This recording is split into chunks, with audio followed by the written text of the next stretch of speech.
Welcome to lecture number 22-23.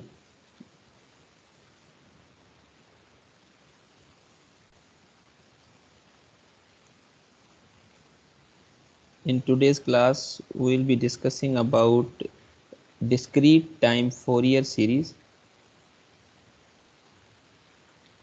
Discrete time Fourier transform. Discrete time Fourier transform, that is called DTFT in short, right?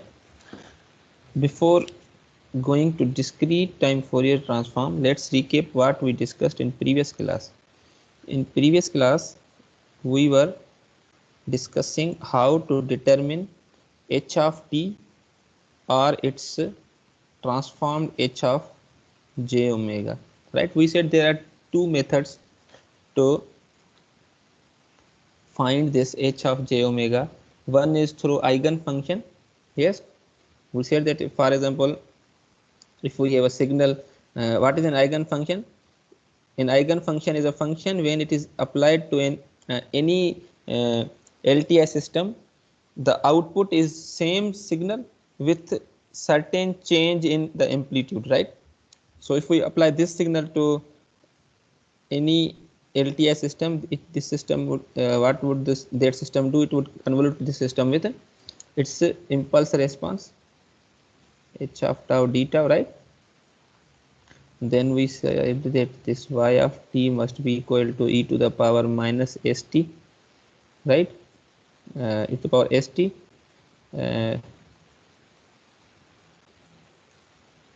H of sorry, we don't want to invert impulse response, but we wish to invert the actual input. So because convolution is commutative, so we want to say h of tau x of t minus tau d tau, right? Now h of tau e to the power minus s t minus tau d tau, right? Because x of t is now shifted to t minus tau, right? Sorry, this is plus sign, right? So y of t must be, because this signal is not minus t, minus st, so this must be h of tau e to the power minus s tau d tau times e to the power st, right? And now this integral is with respect to tau, so this est is e to the power st is a coefficient for this particular signal, and what remains is h of tau e to the power minus s tau d tau, right? And we said we can represent this signal as h of sk, right? So one method is to calculate the impulse response of the system, or the we can say frequency response of the system, is using an eigenfunction. And the second method is that because we know that the output of the signal is convolution of x of t with h of t, right?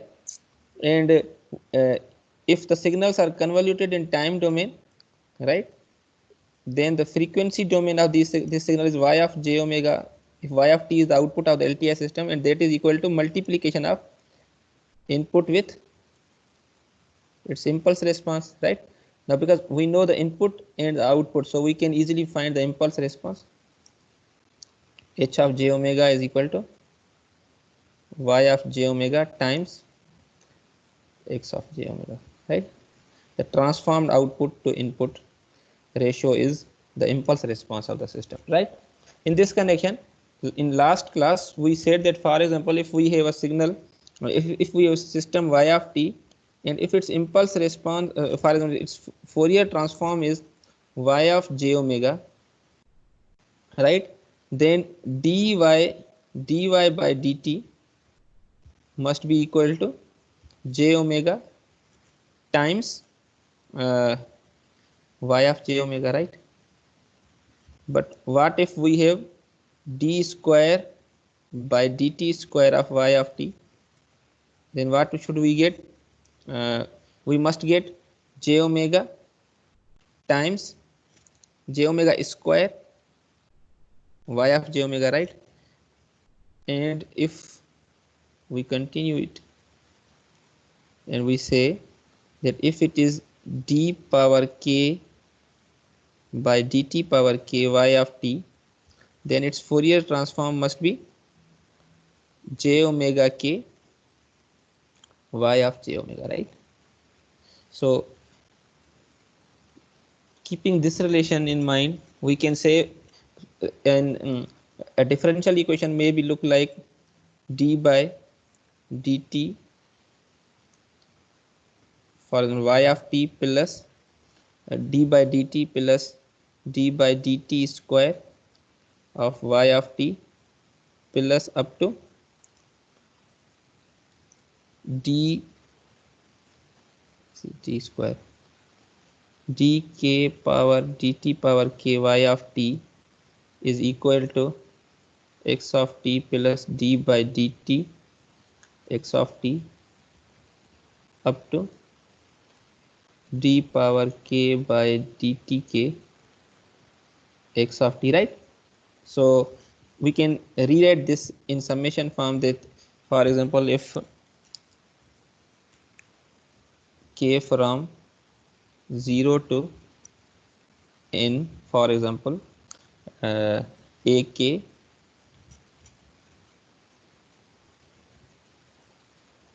d by dt power k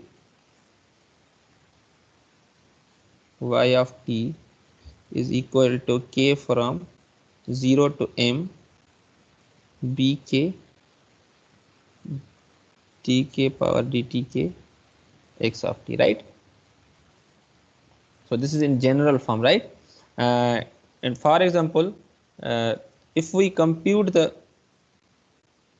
Fourier transform of this signal, then again I repeat that, for example, y of t is y of j omega, right? And d by dt of y of t is j omega y of j omega. We have proved this property in previous classes, right? And d square by dt square y of t is, for example, j omega square y of j omega. Then you can see this ak is coefficient with respect to this y of t, then ak remains unchanged, right? This summation goes from 0 to n. And now what this d power k divided by dt k produce?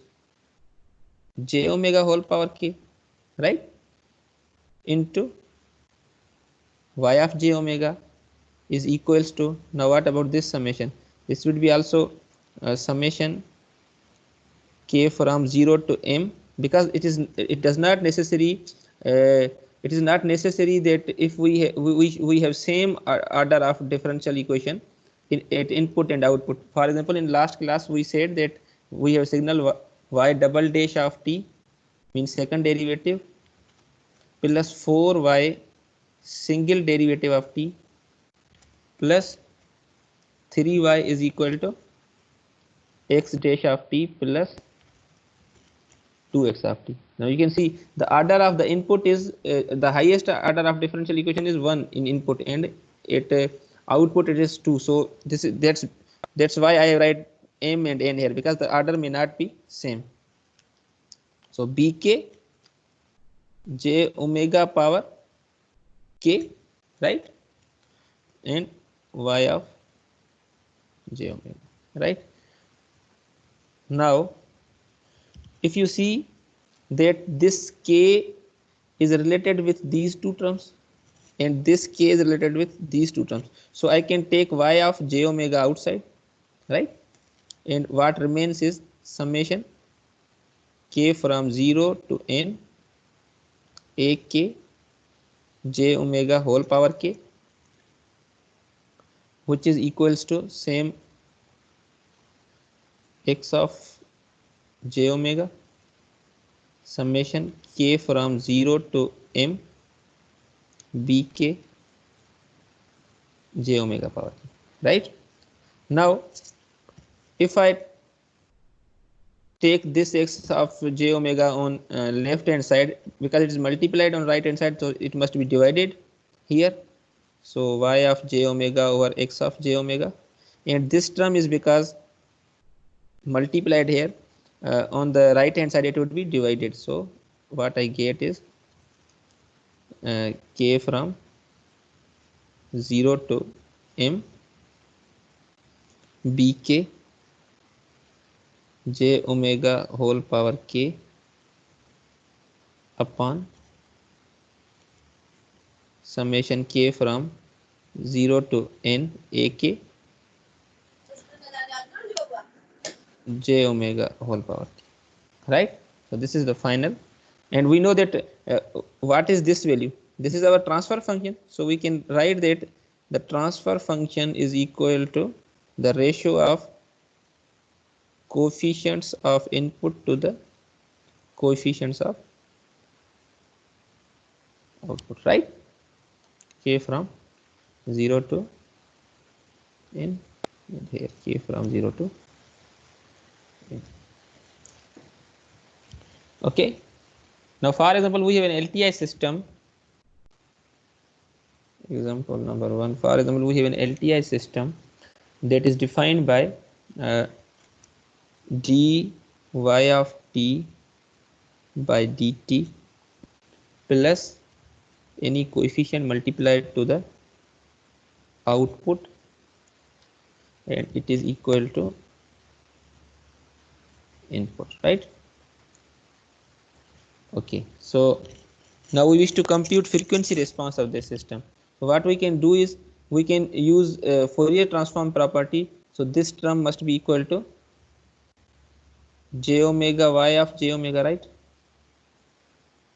And this term must be equal to a of ay of j omega, and this is x of, sorry, we need to transform this as well. This must be x of j omega, right? And linearity property says if you add output does not matter in frequency domain or time domain, right?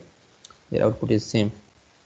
So if I take y of j omega is common, so what I get, y of j omega plus a is equal to x of j omega, right? This is multiplied with 1, right? So if I take x of j omega on left hand side, this is our h of j omega, right? And this, that is equal to 1 upon a plus j omega, right? So finally h of j omega is 1 over a plus j omega, right? You remember we have solved this. So now we have frequency response of the system h of j omega. So means what does the system do? Any input that is given input to the system that is multiplied with h of t, and it's this is impulse response, right? And its Fourier responses, or we can say frequency response, is h of j omega, right? This is multiplied with the frequency spectrum of x of j omega, right? X of j omega is multiplied it with the frequency response of the system, and if you, in time domain, this x of t must be convoluted with h of t, and what we get is at output y of t in time domain and y of j omega in frequency domain, right? So this y of j omega and y of t are two representation of the same entity, right? These two signals are, does not contain different information. The orientation of the signal may be different, but the physical attributes of the system are always same, right? So this is what we discussed in previous class. Now let's talk about discrete time Fourier transform. In short, it is written as DTFT, right? You may see on internet DFT. DFT is different from DTFT, right? This is discrete Fourier transform, and this is discrete time Fourier transform, right? So these two are different. DFT is not discrete time Fourier transform.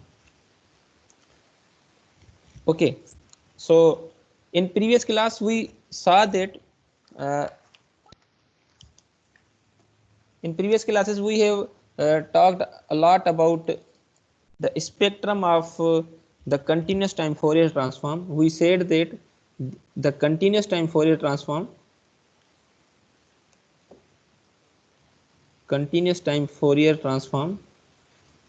its spectrum is continuous and is not necessarily periodic, right?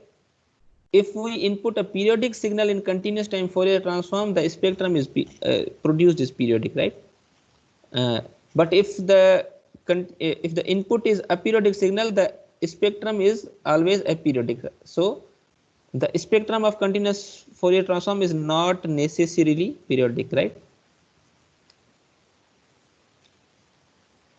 Not necessarily periodic, right? For example, if you remember, we had x, if for example x of t is e to the power minus at u of t, right? If you find Fourier transform, that was equal to 1 upon a plus j omega. When we plotted this magnitude response, it was like of this shape. So this is aperiodic, right? The aperiodic, it never repeats. So the continuous time Fourier transforms frequency response may not be periodic. Is not necessary. This is not a necessary condition that it must be periodic.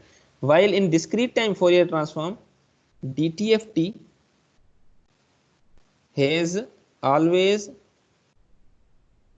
periodic frequency response, right?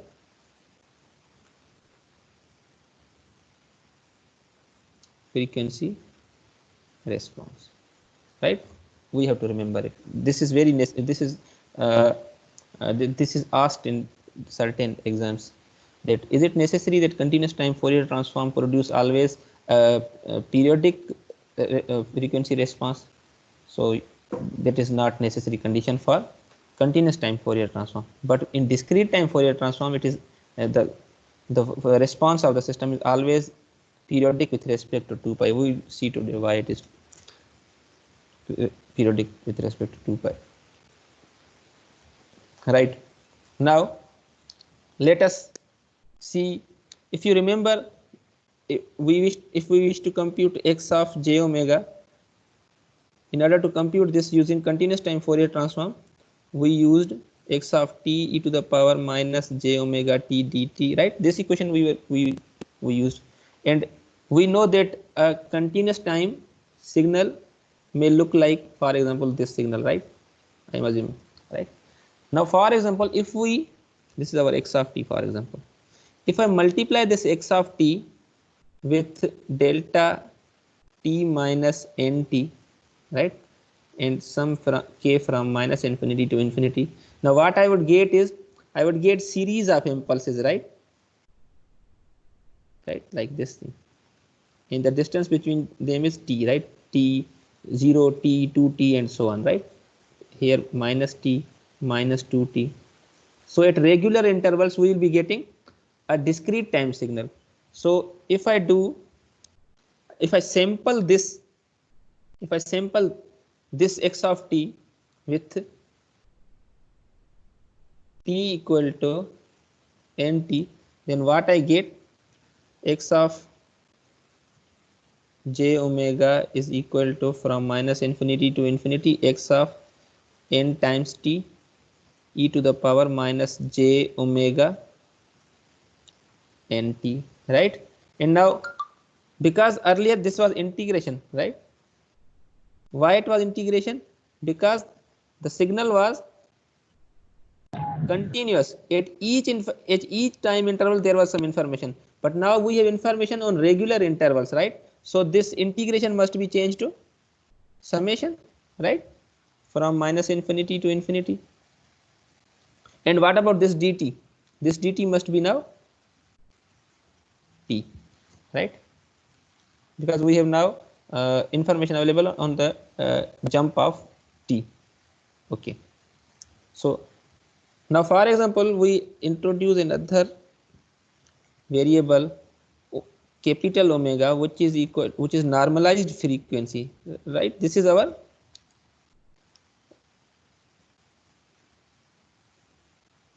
right? So for example, if we say this is our capital omega is equal to omega times t, that means this omega is our actual frequency, right? And this is our normalized frequency, right? Normalized frequency. One thing that I must mention, in continuous time signal, e to the power j omega naught t is always periodic, right? But in discrete time systems, this is periodic when omega naught is equal to 2 pi by, for example, if it is a rational number, right? If omega is a rational number, then we can say 2 pi by omega naught. If it is a rational number, then we can say that this system is periodic. Otherwise, we cannot say this is periodic. But now, if we have normalized this frequency, then e to the power j omega n is also always periodic because we have normalized it, right? So, and we know that it is necessary for Fourier discrete time Fourier series, the signal should be periodic, right? So now we replacing this omega and t with omega. Now let's replace this x of, for example, if I say omega, for example, I write here n t, sorry. Now I want to replace this, then I get x of omega by, and now I don't write j now. For example, if capital omega is equal to omega times t, then small omega is equal to capital omega divided by t, right?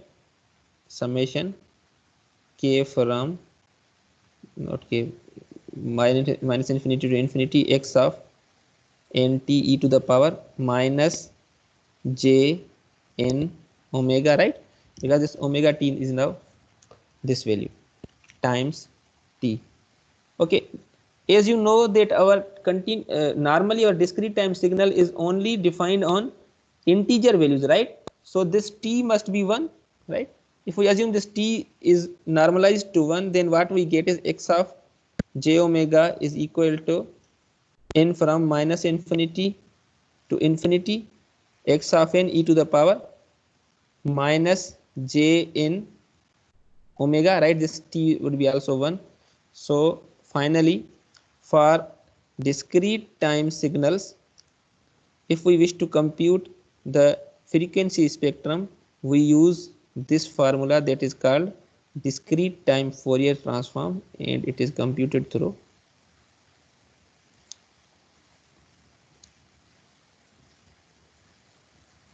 this formula. Okay, right? Okay, so now for example, what if I do, I replace this omega with omega plus 2 pi r, right? For example, if this omega is replaced with 2 pi r, then what I get is x of omega plus 2 pi r. This r can be any number, for example 0, 1, 2 up to so on, any integer value. So this must be equal to summation n from minus infinity to infinity, x of n e to the power minus j n. Now this omega must be replaced with omega plus 2 pi r, right? Now let us see this signal in particular. This all remains same, and now if we solve it, this must be equal to e to the power minus j n omega times e to the power 2 pi r, right? So what about this 2 pi r? Using Euler formula, we can write it as cos 2 pi r. This j is multiplied with this as well, right? Minus j in 2 pi r, right? Cos 2 pi r n plus j sine 2 pi r n, right? Now you can see this term goes to 0, right? And for example, if r is 1, right, if r is 1, what we get is cos 2 pi n. And if we keep on changing value of n 1, 2, 3, because this is integer value, so what we get, always we get 1 from here, right? So this term, whole term is reduced to, this whole term reduced to 1, right? So we can say that x of omega is x of omega plus 2 pi r is equal to summation n from minus infinity to infinity x of n e to the power minus j n omega, right? Because this term is now, this term is reduced to 1, so we get again the same. So we can, and you know this is equal to x of capital omega. So we can say that x of omega is equal to x of omega plus 2 pi r. And we know that if x of n is equal to x of n plus capital N, then the time period of this signal is n, right? And this signal is periodic. So we can say that our this discrete time Fourier transform is always periodic with respect to 2 pi, right? That means in frequency domain, our signal must be repeated after 2 pi, right? So what we started and said earlier, that DTFT always has periodic frequency response, and we see now that really it is periodic, right?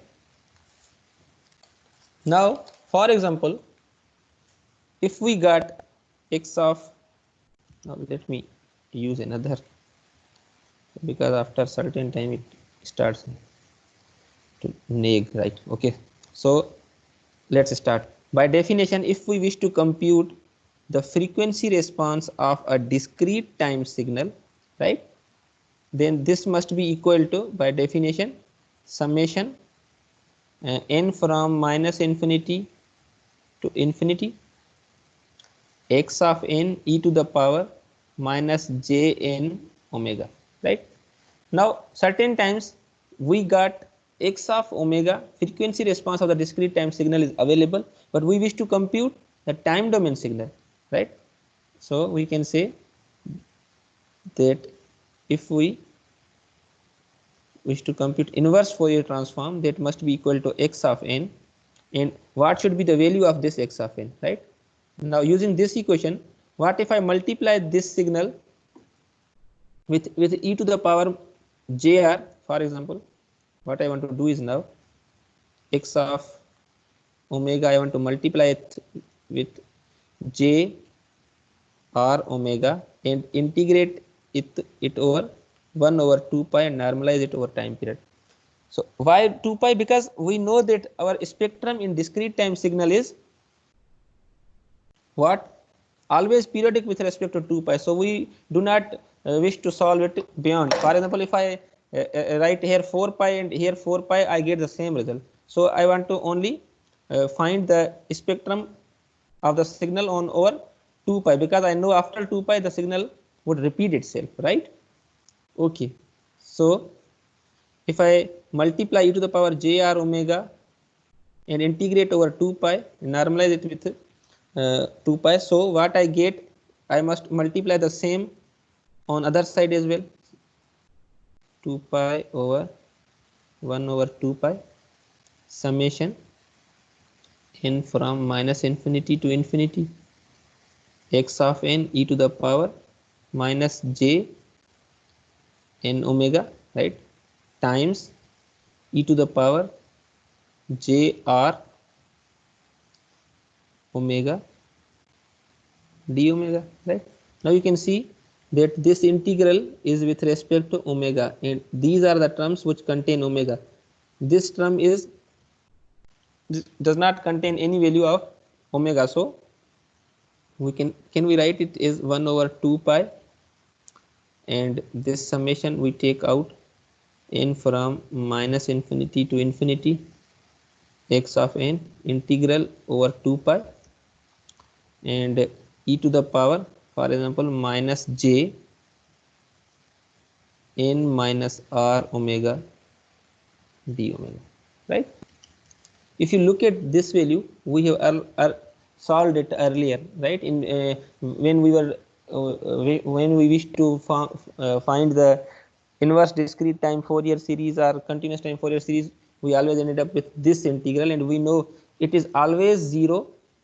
The result of this is always 0 when n is not equal to r, right? It's always 0. And if n is equal to r, then this e to the power 0 is 1, right? So when this is e to the power 0 integral over 2 pi d omega, what we get is we get omega from 0 to 2 pi, and if we put upper limit, what we get 2 pi minus 0, then it is again 2 pi, and now I want to rewrite is it 1 over 2 pi this whole integral x of omega e to the power j r omega d omega is equal to 1 over 2 pi times the value of this integral 2 pi times. Now you can see from here this integral is always 0 when n is not equal to 0. So means any value of x of n when multiplied with 0 is always 0. So this summation must reduce to x of r, right? Because of except x of r, all values multiplied to this integral went to 0, right? So this summation may be this x of n may contain any values, but because this integral is always 0 when n is not equal to 0, so when n is equal to r, then we get 1 from here, and that is multiplied with whatever value that is multiplied with x of r. So 2 pi multiplied by x of r only we get. So this complete summation reduced to x of r. All other values of x of n are went to 0 because this integral was 0 and it was multiplied with x of n.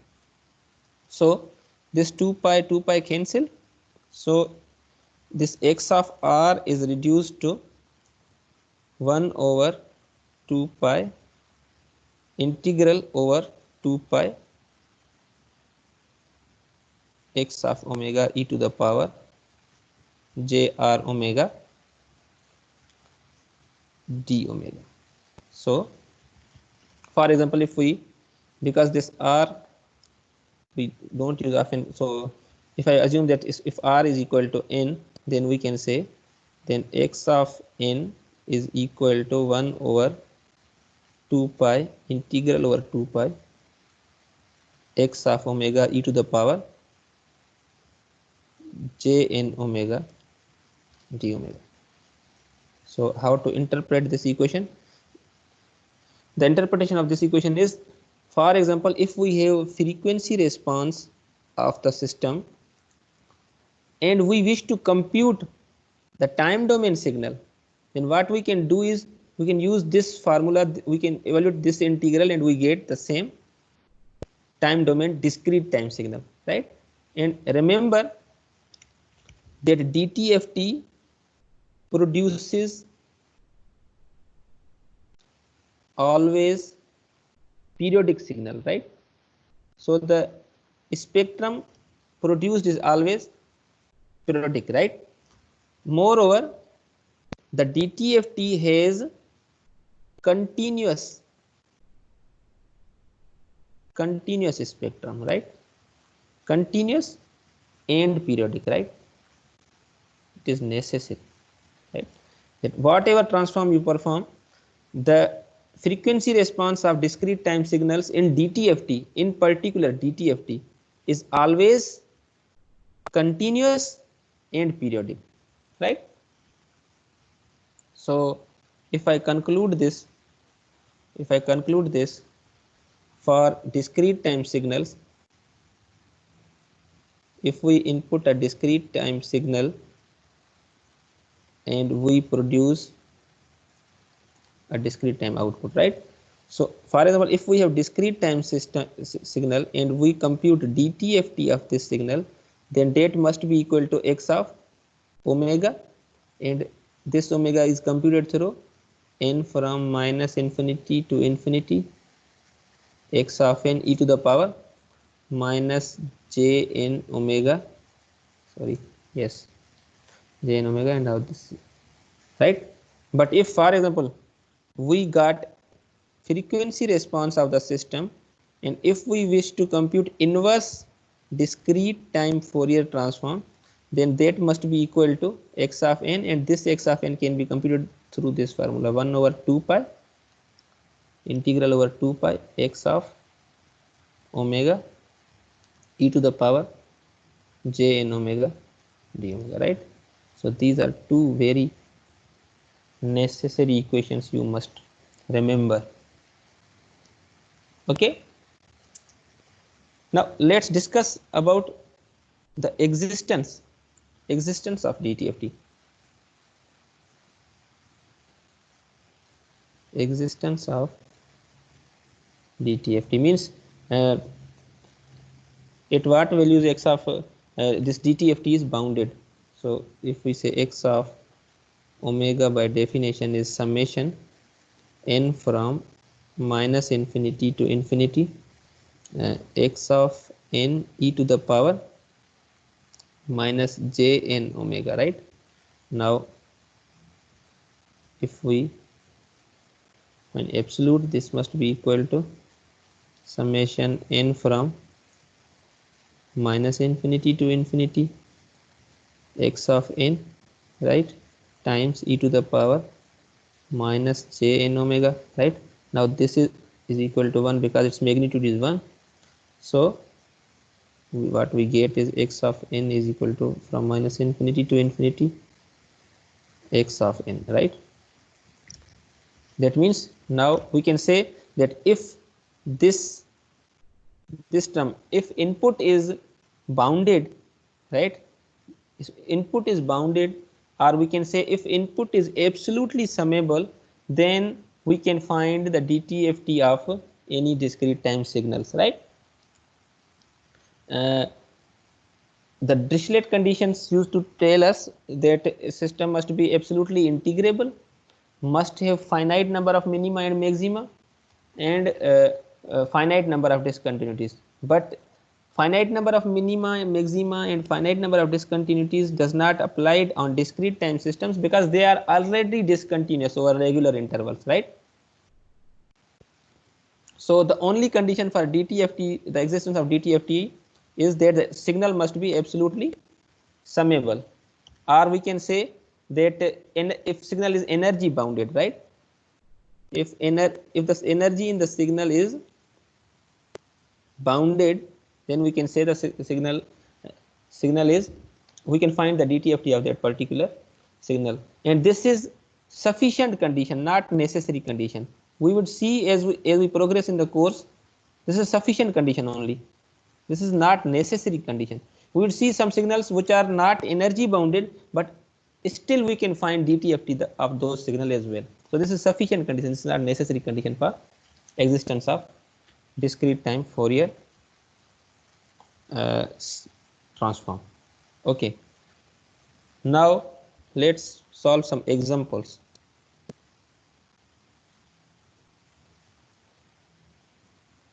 For example, we have a signal x of n which is equals to a power n u of n, and 0 is less than a is less than 1.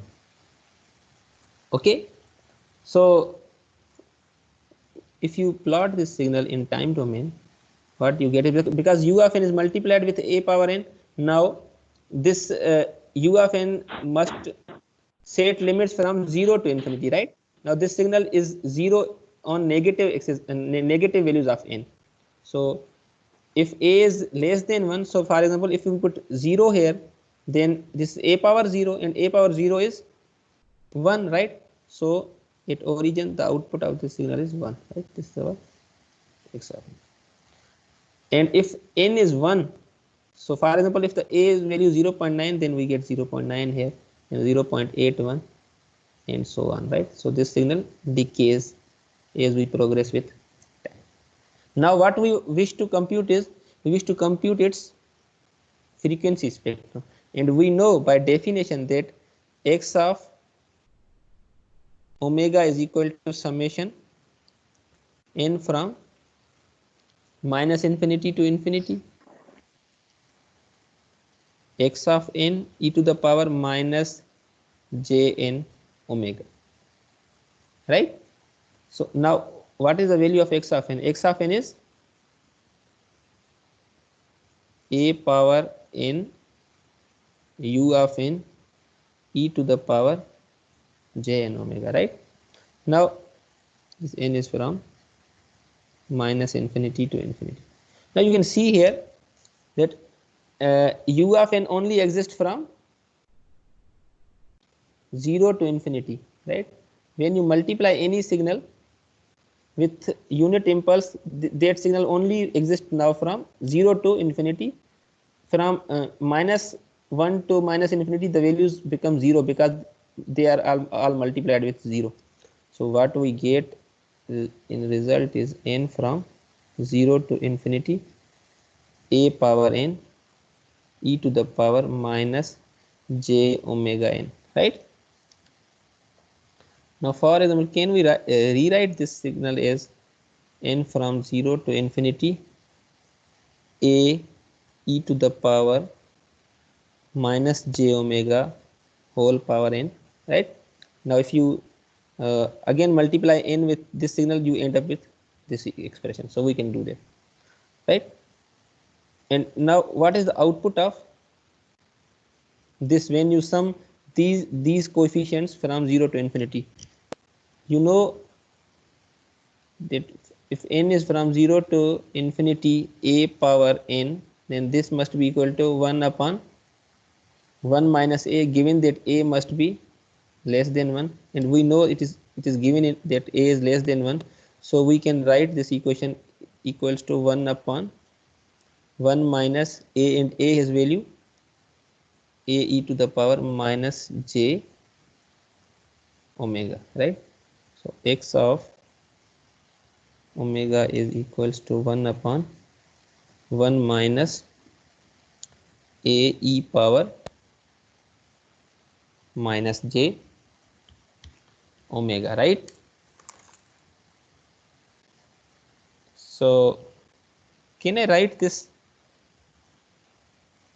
is 1 upon 1 minus a cos omega plus j sin omega? Can I write this? Because we know that e to the power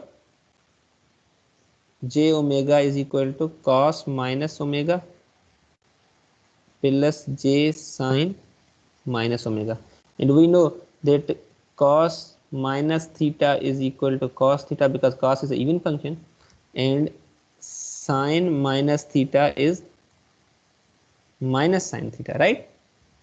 So this minus multiplied with this minus is plus, right? So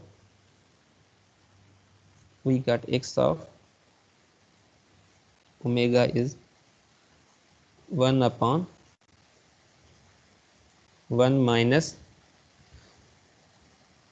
a cos omega plus j sin omega, right?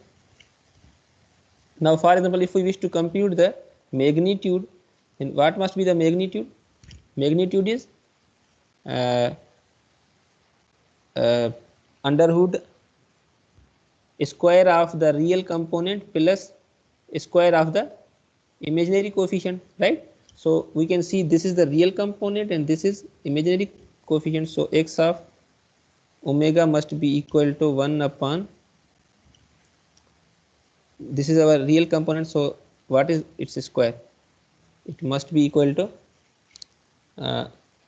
1 square minus 2a cos omega, right, plus a square cos omega square, right?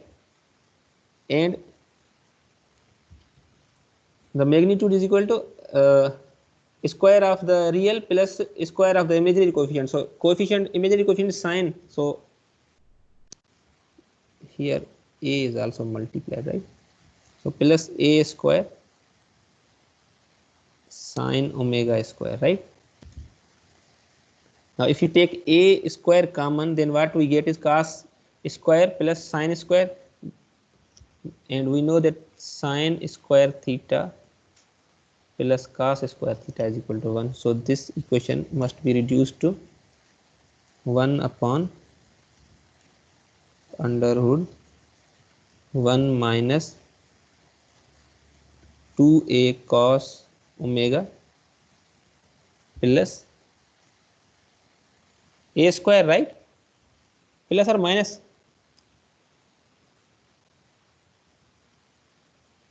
It's plus a square, right? So this is what we get after solving this equation. This is magnitude. What about phase? We know how to calculate phase. The phase is calculated as minus tangent inverse imaginary coefficient over real, right?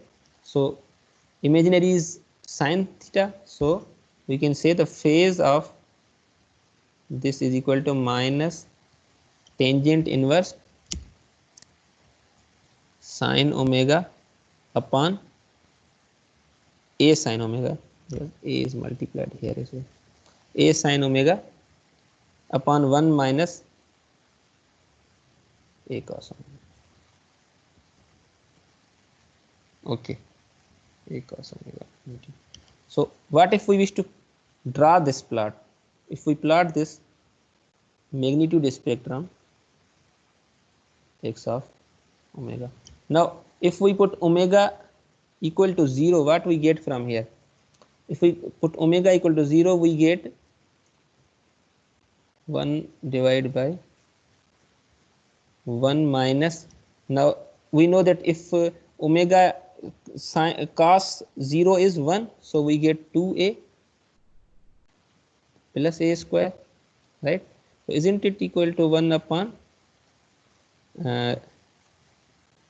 1 minus a whole square, right?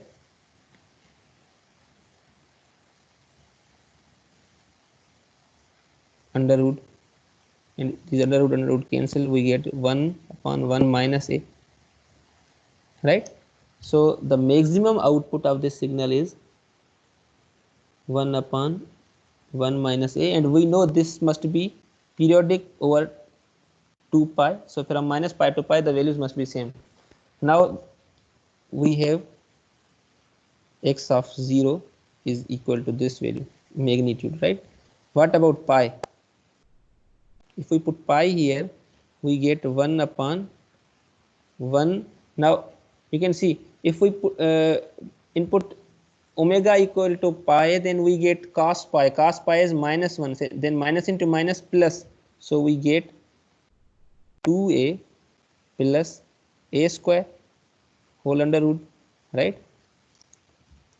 And that is equal to 1 upon a plus 1, right? Because this is equal to a plus 1 whole square, and whole square and under root are cancelled out, so we get, what we get is 1 upon a plus 1. So the minima of this signal is 1 upon 1 plus a, and that is here on pi. So this signal must be periodic, and the values must be changing like this, right? The spectrum of the signal must be like this, right? Now we have computed the magnitude spectrum of this signal. Now we wish to compute the phase. So let me rewrite it, that theta of this signal is equal to minus tangent inverse a sine omega upon 1 minus a cos omega, right? Let me confirm, right? So let us plot now theta of this signal. Okay, so this is theta of omega. What if we put 0? If we put omega equal to 0, then this term becomes 0. 0 divided by anything is 0, and we know that tangent inverse of 0 is 0, right? So on 0 this signal is 0. What about pi? On pi sine is 0, right? So on pi sine is also 0, so this signal is also 0. And on minus pi this must be also 0.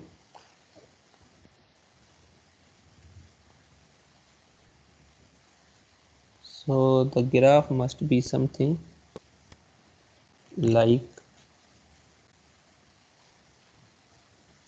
this, right? And it is also periodic.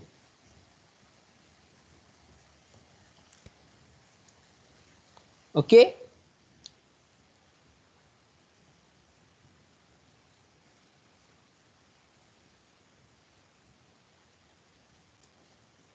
Now let us solve another example. For example, this time we have x of n is equal to a power absolute of n, right? And we wish to compute x of dtft, which is x of omega, right? First of all, what is alpha power n? This alpha power absolute of n is alpha power minus n when n is less than 0, because we always get a positive, we need to get positive value. When minus 1 is multiplied with minus, we get again positive value, right? So absolute was that way. But a power n when n is greater than 0. So by definition, if we wish to compute a spectrum of a discrete time signal, that must be equal to n from minus infinity to infinity x of n e to the power minus j n omega, right? Replacing now, this integral must be from minus infinity to minus 1. This signal must be a power minus n, right? E to the power minus j n omega plus n from 0 to infinity alpha power n e to the power minus j n omega, right? Now let's solve it further. N from minus infinity to minus 1 a inverse e to the power minus j omega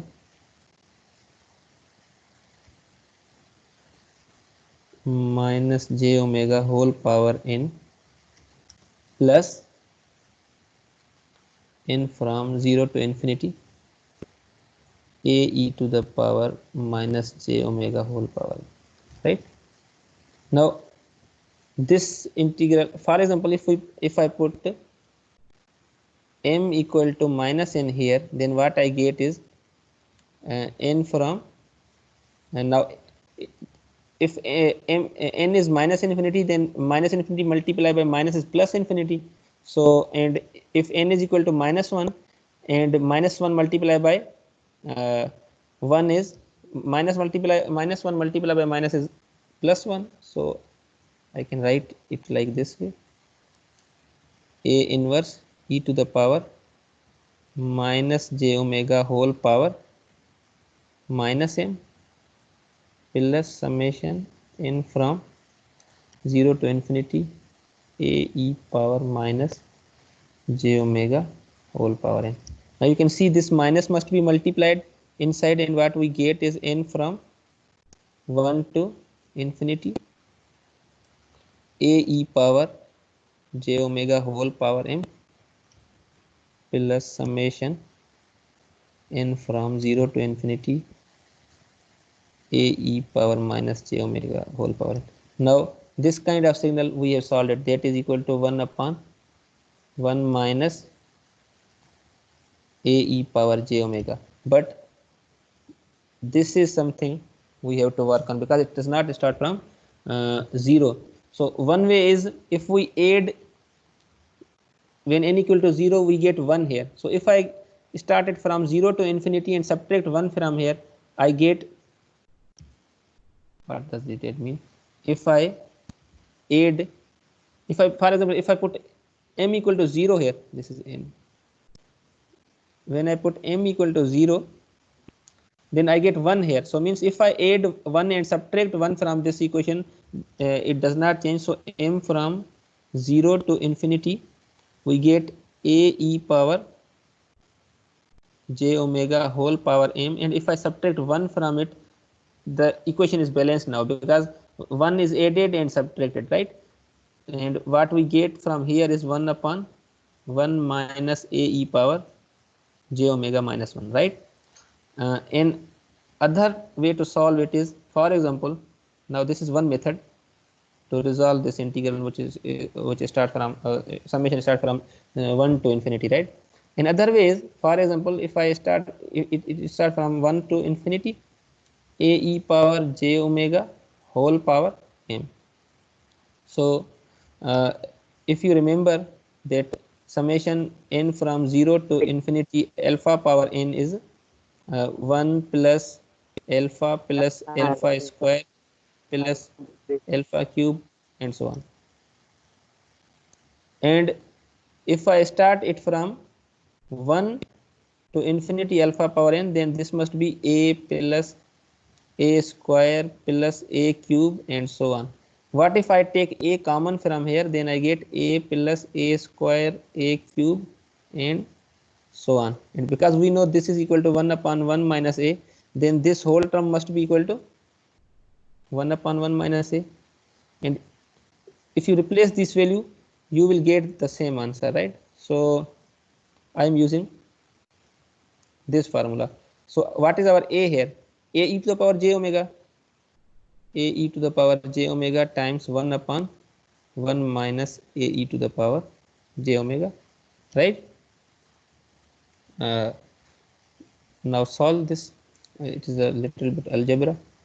What we get is a e to the power j omega times 1 a e to the power minus j omega plus this term is multiplied with this 1 minus a e to the power j omega whole upon 1 the 1, so minus a e to the power minus j omega minus a e power j omega, this term multiplied with this, and now this with this minus into minus plus a square, right?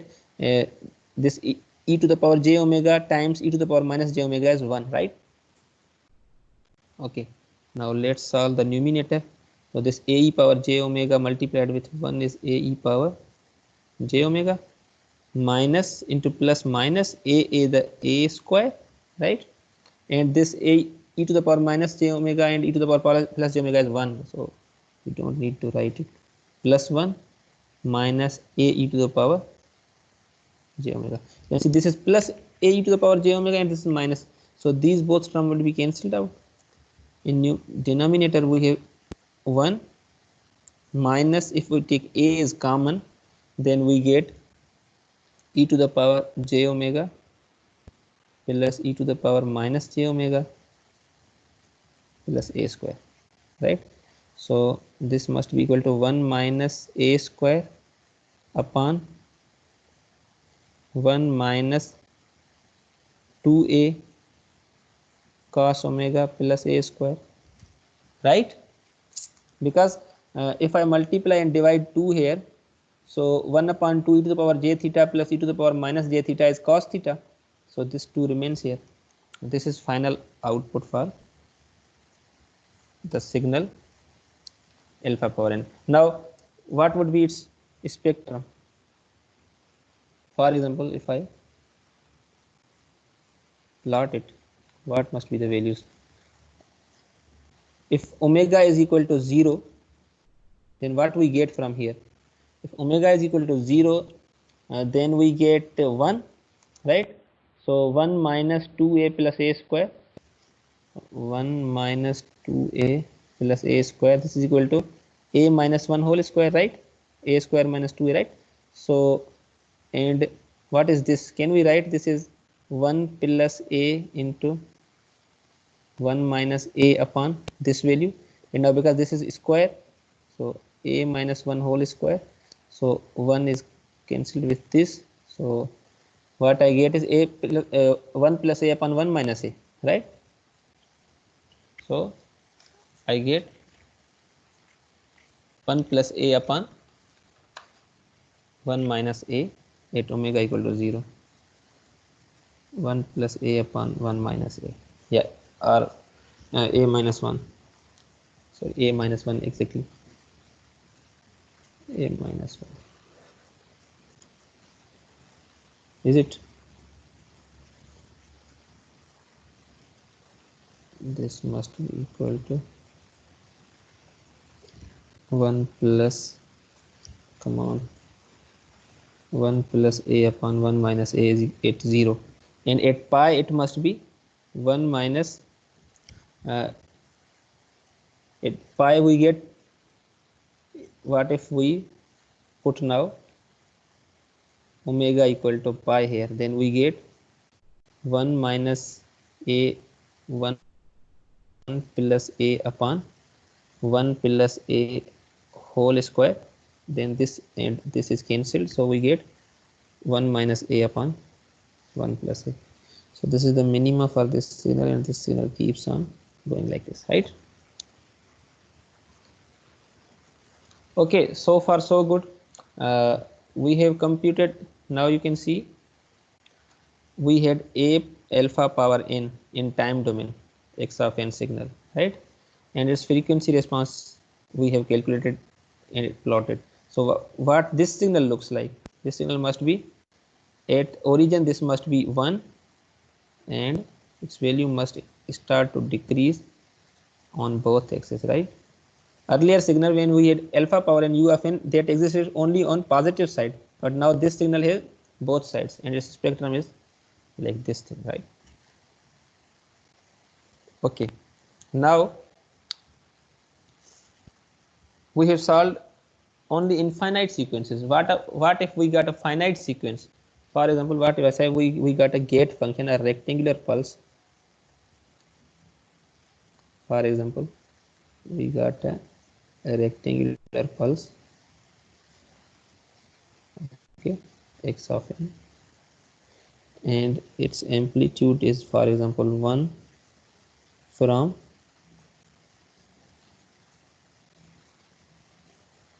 minus n1 to plus n1, right?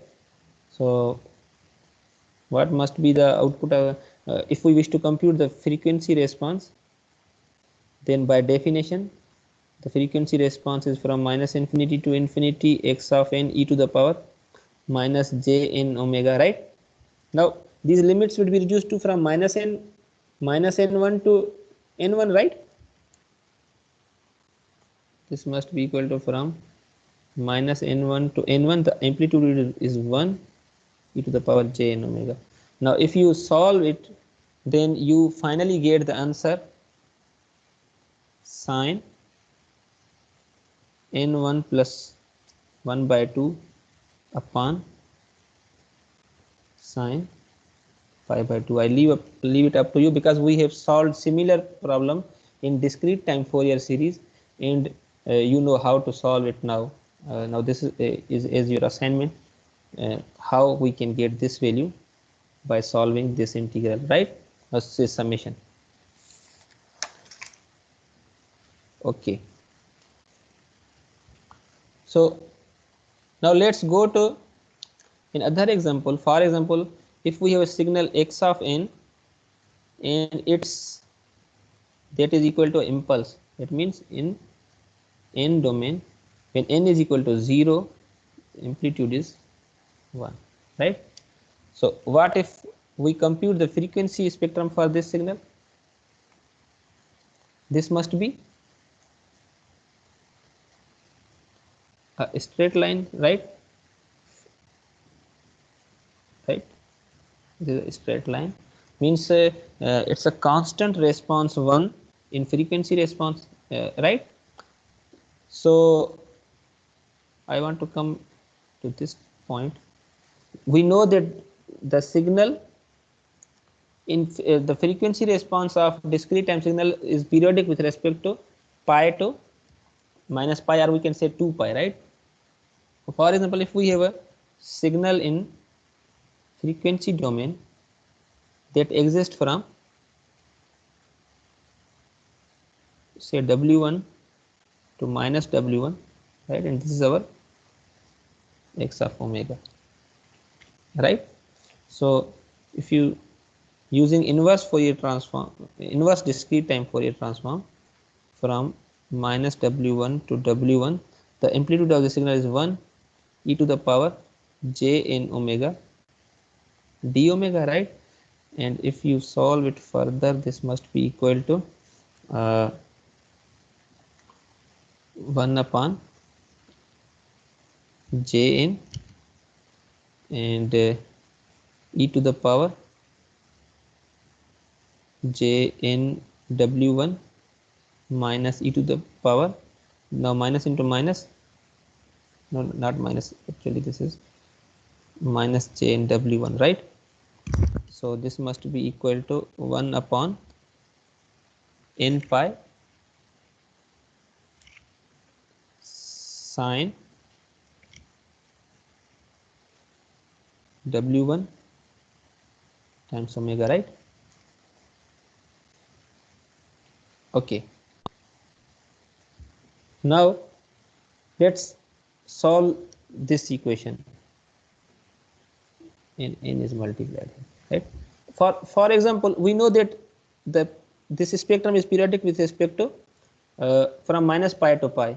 What if our this w is equal, w1 is equal to pi, for example? If w1 is equal to pi, then what we get? We want to see here. You can see for any value, for example, if we put w is equal to pi, then this our x of n must be equal to 1 over n pi sine pi omega n, right? We have made a mistake because this is not available here now. Pi is not, we have w only, this is omega is removed now. Now for example, if I put n equal to 1 2 3 4 5 6, I always get this value as 0, right? Because on pi sign is always 0. But when I put n equal to 0, I get x of n is equal to 1, right? Using de L'Hopital rule, if you solve it, this must be equal to cos pi n upon pi, right? And when you put n equal to 0, now then we get pi upon pi, that is equal to 1. And you know that n equal to 0, we have a signal that is 1 when n equal to 0, 0 otherwise. What we call it? We call it delta n, right? And now you can see here what we said from initial, that x of n is equal to delta n, then its spectrum is a DC value 1 from minus infinity to infinity. This is very costly signal because its frequency is infinite, right? We cannot have such type of signal, and we derived this using rectangular pulse. If omega, this w1, if it's equal to pi, then means from minus pi to pi, if this signal repeats, and again from minus pi to 3 pi, for example plus pi to 3 pi, it would again repeat, then we will end up with this value, and we can really see that really this signal is equal to our impulse signal. So this is very important property of a rectangular function. If its frequency range is, for example, its highest frequency is pi, then that is equal to our impulse signal, a discontinuous signal in time domain, right? Now for example, we have another signal that is equal to, in x of omega, that is equal to 2 pi delta omega minus omega naught minus 2 pi L, and L starts from minus infinity to infinity, right? We saw similar kind of signal in continuous time. Now we used to see because this signal is periodic with respect to 2 pi, so this 2 pi is working for that thing. In continuous time we had only two signals, for example for cosine at omega naught and omega naught, but now there must be a series of these pulses, right? So if I want to find x of n, that is equal to 1 over 2 pi over 1 integral 2 pi delta summation L from minus infinity to infinity 2 pi L minus omega naught 2 pi L e to the power j n omega d omega, right? Now we know that the value of this function is equal to 1 when omega is equal to omega naught plus 2 pi L, right? So and if you plot this signal, that must be equal to, if you want to plot this signal in frequency domain, that must be equal to at omega naught its value must be at initially when L is 0, then we have a impulse at omega naught, right? At omega naught its value is 2 pi, but we are ignoring this,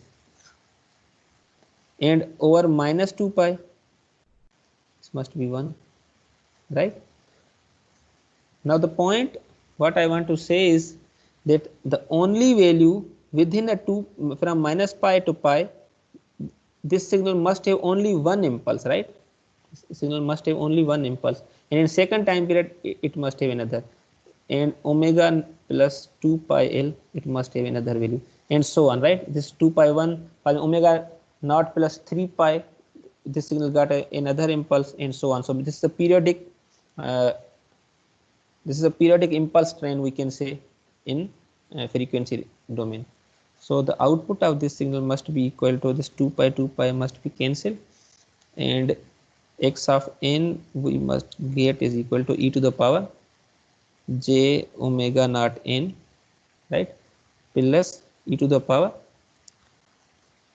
2 pi L, and L is from 0 to infinity, and we know this signal must be equal to unity e to the power 2 pi. So x of n must be equal to e to the power j omega naught n, right? And it's periodic with respect to 2 pi. So what if we have a signal x of n which is equal to e to the power that is equal to cos omega naught n? So can we write this signal as 1 upon 2 e to the power j omega naught plus 1 upon 2 e to the power minus j omega naught, right? So if we remember, we have solved this kind of signal, but now we got two impulses. One is over omega naught, and it is scaled to 1 by 2 now, and other is over minus omega naught, and this must be within 2 pi range.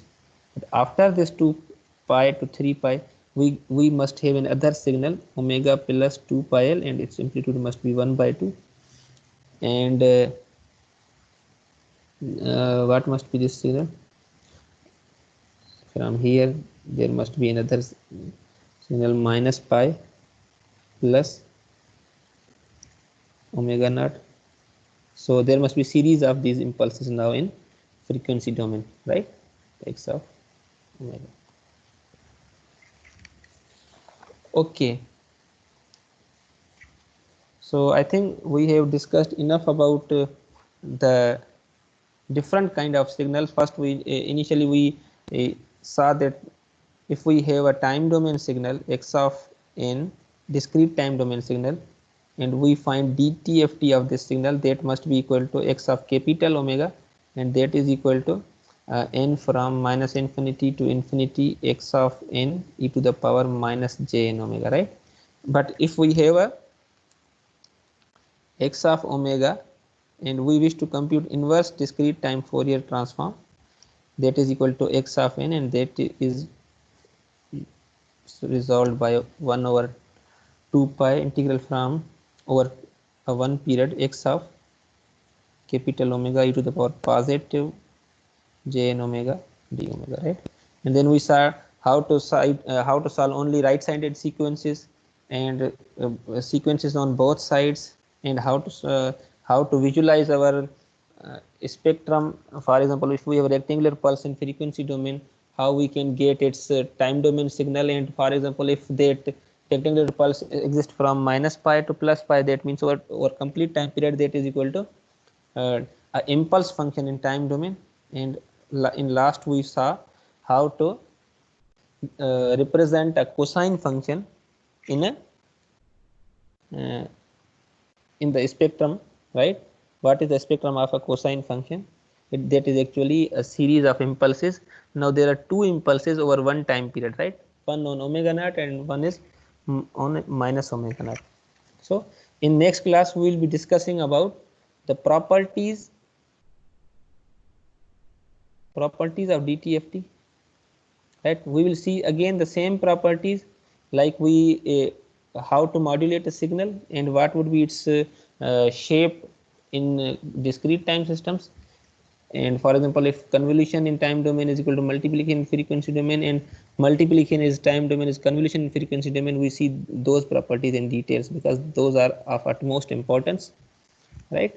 So we are going to stop it here. If anybody has any question, then he or she may ask.